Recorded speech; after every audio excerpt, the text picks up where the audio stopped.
أسعد الله أوقاتكم بكل خير مشاهدينا الكرام. نشرة الأخبار نوافيكم بها من الفضائية الإريترية، نستهلها بأهم وأبرز ما جاء فيها.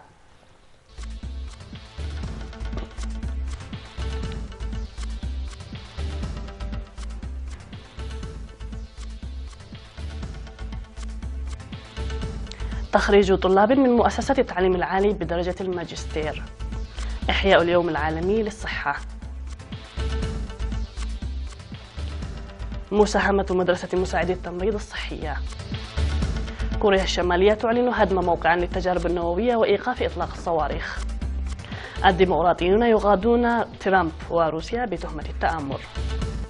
وإبطال مفعول قنبلة توزن 500 كيلوغرام وسط برلين.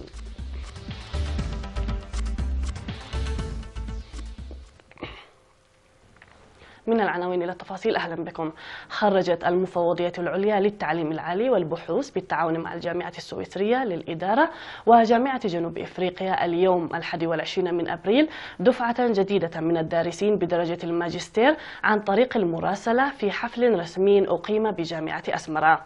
وتخرج الدارسون الذين يعملون في مختلف المؤسسات الحكومية في مجالات الإدارة الاقتصادية وعلوم المحاسبة والمالية والإدارة البشرية وعلوم اقتصاد العولمة والعلوم السياسية وإدارة الكفاءة الذاتية والمعلومات. وفي حفل تخريج الدفعة الجديدة قال وزير التعليم السيد سامارا رؤسوم إن التعليم أساس التطور الاقتصادي والاجتماعي للبلاد، وبموازاة الفرص المتاحة للتعليم العالي في المعاهد تبذل الجهود للارتقاء بالكفاءة التعليمية من خلال التعاون مع جامعات سويسرا وجنوب إفريقيا التي استفاد منها حتى الآن أكثر من 100 شخص. بدورها أشارت مسؤولة التقييم بالمفوضية العليا للتعليم العالي والبحوث الدكتورة بسرات قبرو بأن مراسم التخريج تعكس الاستثمار الجاري من أجل النهوض بالقدرات البشرية للمؤسسات الحكومية، مناشدة الخريجين إلى تعزيز دورهم وإسهاماتهم الإيجابية في مراكز عملهم. وقال ممثل الخريجين بأن المناسبة تبرز العمل الطويل المبذول من قبل الدارسين من جهة، وفرصة أخرى لتجديد العهد وتحمل المسؤولية من جهة أخرى، مؤكدين استعدادهم لمضاعفة الجهود التي يقومون بها.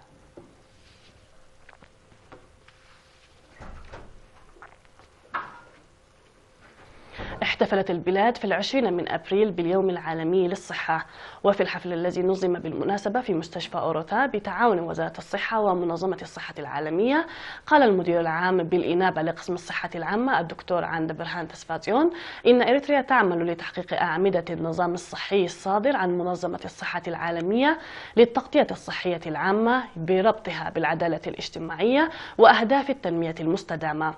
وأوضح أن أعمدة النظام الصحي الصادر عن منظمة الصحة العالمية تشمل القيادة والإدارة وتنمية القدرات البشرية والدواء والتقان وتمويل الخدمات الصحية، مؤكدا بأن الجهود التي جرت حتى الآن أثمرت عن حصول أكثر من 60% من الشعب الإريتري على الخدمات الصحية النوعية داخل مساحة 5 كيلومترات. وقالت ممثل منظمة الصحة العالمية في إريتريا السيدة كوزيفين نامبوزو إن ضمان الخدمات الصحية العامة يعني حصول الأفراد على الخدمات الصحية الأساسية دون مصاعب بغض النظر عن ماهياتهم وأين وكيف يعيشون، موضحة أهمية توفير الخدمات الصحية على المبدأ الأساسي لتحقيق الصحة للمجتمع. وذكرت أنه وفي الوقت الذي يعتبر فيه نصف سكان العالم محرومين من الخدمات الصحية، فإن إريتريا تعتبر من الدول الإفريقية المشهود لها بتقديم خدمات صحية متوازنة للمواطنين، مشيدة بصفة خاصة بالنجاحات التي حققتها إريتريا للوقاية من الأمراض المعدية وغير المعدية، وأعربت عن ثقتها لنجاحها في تحقيق أهداف التنمية المستدامة المخطط بلوغها حتى عام 2030. من جانبه أوضح ممثل صندوق الطفولة العالمي في إريتريا السيد بيير نوغوم أن إريتريا من الدول العشرين التي عملت بنجاح لوصول تغطية تطعيم الأطفال لنسبة 95% وخلوها من شلل الأطفال وضمان استمرارية هذا الإنجاز، إضافة إلى جعل الطفل يتغذى من حليب أمه حتى عمر 6 أشهر، معربا عن اعتزاز المنظمة بالعمل مع إريتريا.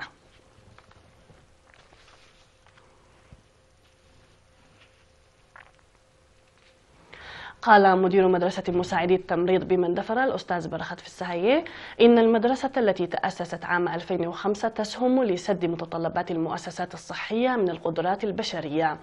وأوضح أن المدرسة تستقبل الطلاب الذين أكملوا المرحلة الثانوية في مدرسة وارساي كالو وحققوا الشهادة في الامتحانات الوطنية، وقد خرجت في 12 دفعة 1179 مساعد ممرض.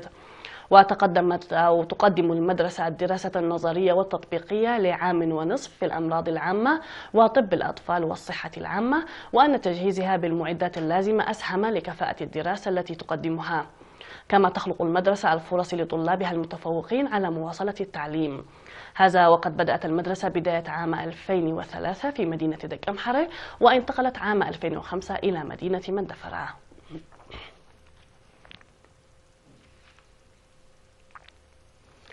دعا مسؤول التعليم في مديرية فورو الأستاذ جمال علي لتقوية تنسيق كافة الجهات لتطوير برنامج تعليم الكبار. وقال إن برنامج تعليم الكبار السنوات الماضية لمختلف الأسباب، وقد نظمت حملات التعبئة في جميع ضواحي المديرية لتقويته هذا العام، ويتابع فيه حاليا 1469 مواطنا بينهم 337 امرأة التعليم. وحث لتمهيد الأرضية لمواصلة المشاركين في برنامج تعليم الكبار التعليم النظامي والارتقاء فيه والعمل لرفع مشاركة الرجال. وأوضحت المشاركات في برنامج تعليم الكبار أنهن يتابعن الدراسة باهتمام إدراكا لأهميته. هذا وتوجد في مديرية فورو 45 نقطة لتعليم الكبار.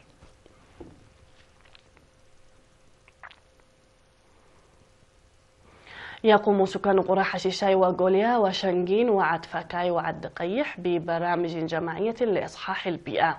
وأوضح الاجتماع الذي عقد يومي 16 و17 من أبريل لبحث نظافة البيئة أن البرنامج يدفع المهام الجارية للسيطرة على الأمراض الناجمة عن نقص النظافة. وقالت مدير مديرية حاجات السيدة آمنة الحاج عثمان إن على القرى الأخرى حزو هذا العمل الناجح لإنجاح البيئة وضمان صحة المواطنين. وأكد مسؤول إصحاح البيئة في إقليم عسبة الشاب تسفى جابر أكالو على أهمية البرنامج، موضحا بأن أغلب قرى إقليم عسبة تنشط لإصحاح بيئتها. هذا وتمكنت 33 قرية في مديرية حجات من إصحاح بيئتها حتى الآن.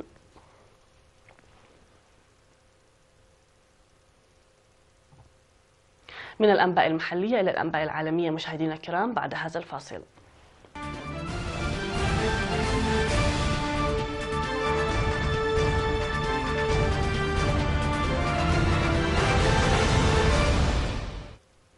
على الصعيد العالمي، ذكرت وسائل الإعلام الرسمية اليوم السبت أن كوريا الشمالية ستعلق على الفور إجراء أي تجارب نووية أو صاروخية، وستغلق موقعا للتجارب النووية سعيا لتحقيق النمو الاقتصادي وإحلال السلام على شبه الجزيرة الكورية قبيل قمتين مزمعتين مع كوريا الجنوبية والولايات المتحدة. ونقلت وكالة الأنباء المركزية الكورية عن الزعيم الكوري الشمالي كيم جونغ أون قوله إن بلاده لم تعد بحاجة إلى إجراء تجارب نووية أو تجارب لإطلاق صواريخ باليستية عابرة للقارات، لأنها استكملت هدف تطوير أسلحة نووية. وكانت الولايات المتحدة واليابان وكوريا الجنوبية من الأهداف الرئيسية لغضب كوريا الشمالية. ووصف الرئيس الأمريكي دونالد ترامب إعلان كوريا الشمالية وقف التجارب النووية والصاروخية بأنه أخبار جيدة جدا. وقالت كوريا الجنوبية إن قرار الشمال يمثل تقدما مهما إزاء نزع السلاح النووي على شبه الجزيرة الكورية، وسيعمل على تهيئة ظروف مواتية لاجتماعات ناجحة معها ومع الولايات المتحدة. فيما رحب رئيس الوزراء الياباني شينزو آبي ببيان كوريا الشمالية، مناديا إلى أنه يجب أن يؤدي إلى نزع السلاح النووي بطريقة يمكن التحقق منها. وقالت وزارة الخارجية الصينية إنها ترحب بقرار كوريا الشمالية، مشيرة إلى أن ذلك سيساعد في تخفيف التوترات على شبه الجزيرة الكورية وسيعزز نزع السلاح النووي.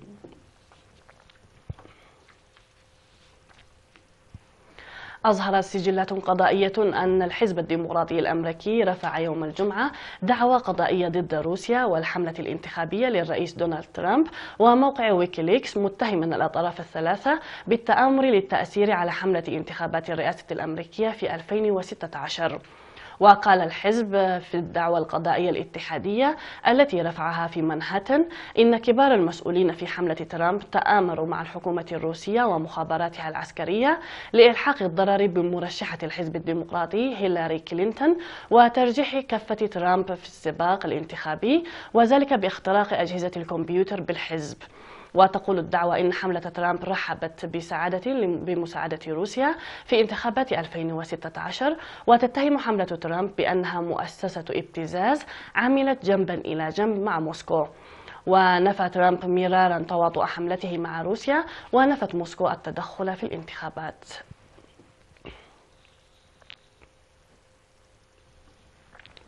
نجحت السلطات الألمانية في إبطال مفعول قنبلة تزن ب 500 كيلوغرام وتعود للحرب العالمية الثانية بعد عملية إجلاء ضخمة في محيط محطة القطارات الرئيسية وسط العاصمة برلين.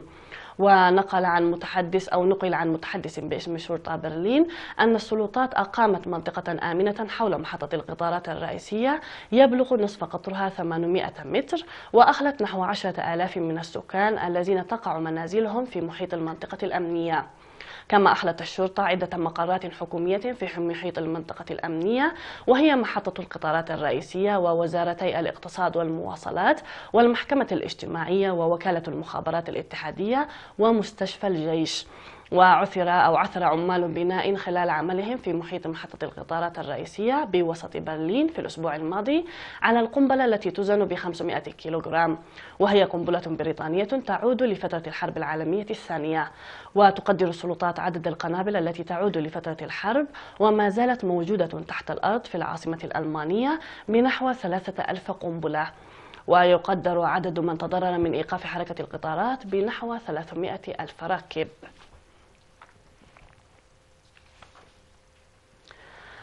عرضت شاشات السينما في السعودية أول فيلم بالبلاد منذ نحو 40 عاما، وقد جاء العرض بعد رفع الحظر عن العروض السينمائية كجزء من جملة إصلاحات كشف عنها ولي العهد الأمير محمد بن سلمان في العام الماضي، وثمة خطط لفتح المئات من أدوار عرض السينما في البلاد بحلول عام 2030. وقد بيعت تذاكر الفيلم الأمريكي النمر الأسود الذي يصور بطولات أمير خيالي عبر الإنترنت في غضون دقائق. ويهدف برنامج الإصلاح الاقتصادي لولي العهد السعودي إلى تحويل الاقتصاد السعودي من الاعتماد على النفط وتوفير فرص عمل جديدة وفتح فرص للسعوديين لإنفاق أموالهم داخل البلاد وليس خارجها. نهاية النشر مشاهدينا الكرام، شكرا لكم على حسن المتابعة، وقتا ممتعا نتمناه لكم مع بقية برامجنا.